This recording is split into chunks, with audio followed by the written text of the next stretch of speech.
Never was love like thine, dear King.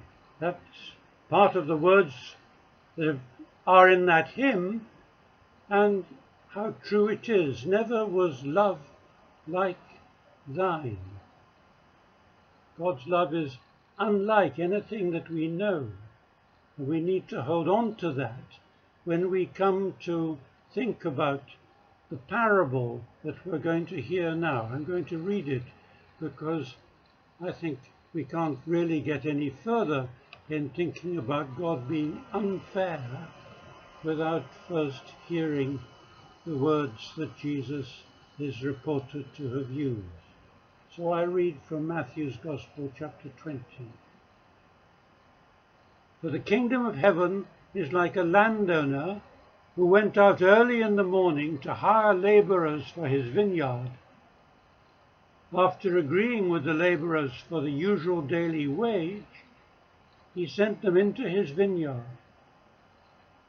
When he went out about 9 o'clock, he saw others standing idle in the marketplace, and he said to them, "You also go into the vineyard, and I will pay you whatever is right."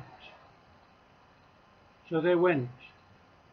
When he went out again about noon and about 3 o'clock, he did just the same.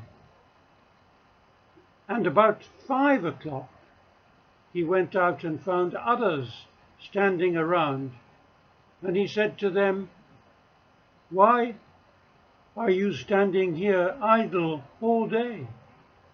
They said to him, "Because no one has hired us." He said to them, "You also go into the vineyard." When evening came, the owner of the vineyard said to his manager, "Call the laborers and give them their pay, beginning with the last and then going on to the first." When those hired about 5 o'clock came, each of them received the usual daily pay. Now when the first came, they thought they would receive more, but each of them also received the usual daily wage. And when they received it, they grumbled against the landowner, saying, "These last worked only 1 hour, and you have made them equal to us, who have borne the burden of the day and the scorching heat." But the landowner replied to one of them, "Friend, I am doing you no wrong. Did you not agree with me for the usual daily wage? Take what belongs to you and go. I choose to give to this last the same as I gave to you. Am I not allowed to do what I choose with what belongs to me? Or are you envious because I am generous?"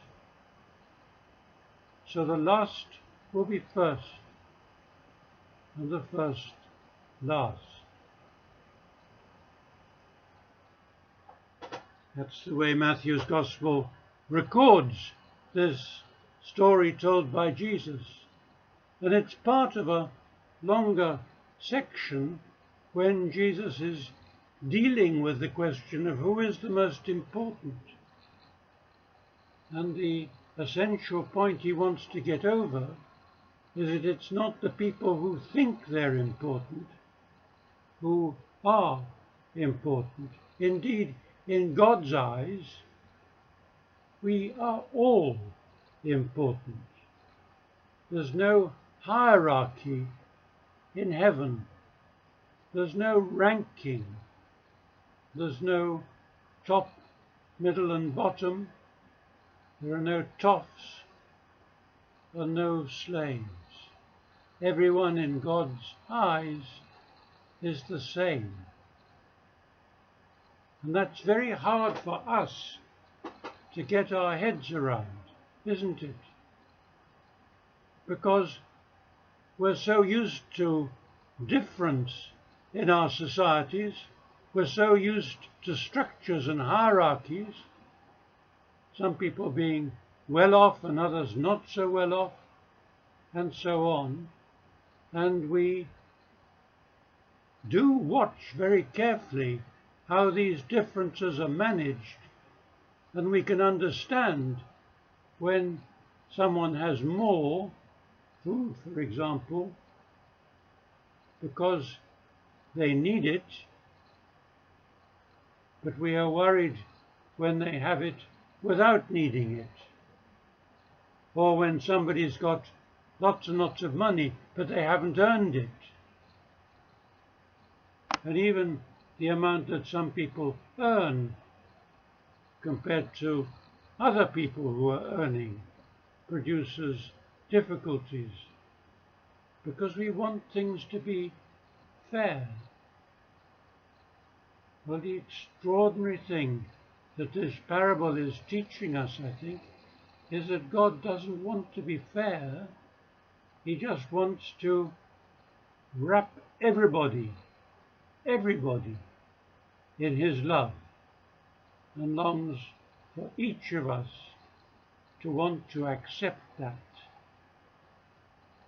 And we may have problems because we don't like being equal to everybody else. We like to know our position. And that's the struggle which we have to make. In God's love, all are equal. Each is distinct. Each has its own characteristics, qualities. But nobody is loved more. Nobody is loved less. I think that's a radical shift in thinking that we need to make. And when we have to confront that kind of thing, we feel uprooted. And I remembered rather frivolously the song about dealing with change. Things ain't what they used to be. Do you remember it? Sung by Max Bygraves? Well, here it is.